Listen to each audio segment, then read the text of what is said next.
Now, let's break this down. Statistically, the average American household is $240,000 in debt. Number one, Americans are $11 trillion in consumer debt. Now, that's not your house. I'm talking about consumer debt. When we say consumer debt, we're talking about revolving debt. $11 trillion. $11 trillion. We're going to talk about why in a second, because it's emotional. You were trained from elementary school, a lot of times through high school and through college, even if it was by your parents who did it unknowingly, you were trained that if you don't have it, you just float it. And then you just pay the money back. And then if you don't have it, you just float it. And then you just pay the money back. And then if you don't have it, you just float it. And then you just pay the money back. The problem with that is it's only a matter of time before you're unable to pay the money back.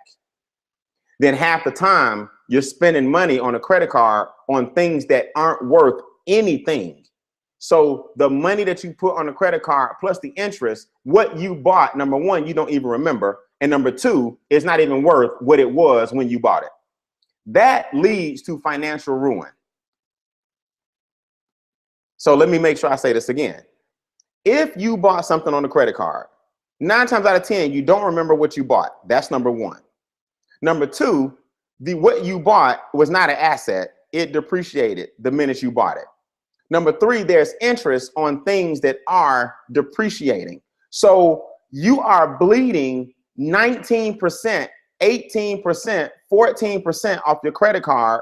And then your checking account and savings account are 1%. Inflation is 4%. So what that means is this: your checking account is really -3 because inflation is 4%. That's the cost of living going up every single day. And your interest rate is 1%. So you're -3 on what you think are your assets. And then you're actually 21% if your credit card rate is 17%. See, inflation works against you on interest.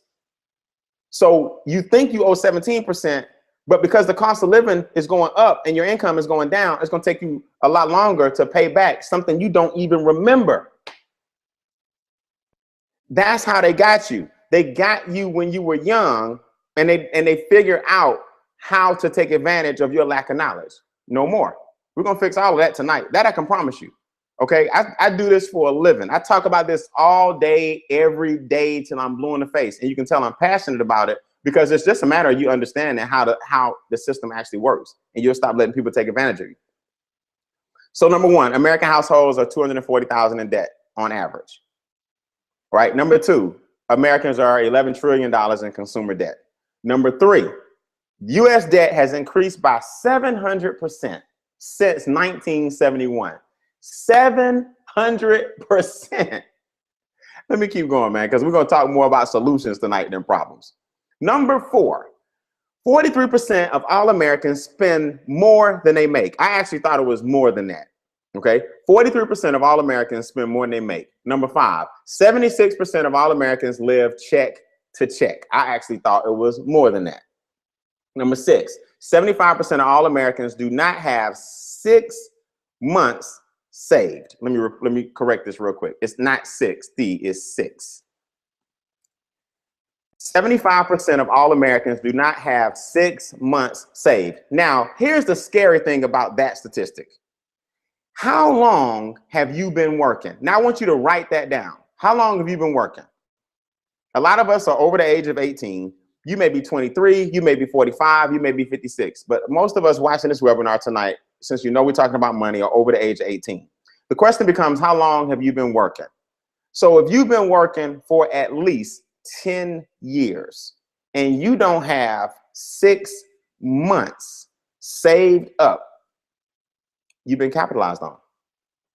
See, you can talk to me all you want and say in your mind, not me, he's not talking to me, this can't be right, I'm fine financially. That might be true, but here's the question. Do you have what you should have for the number of years you've been working? Do you have what you should have?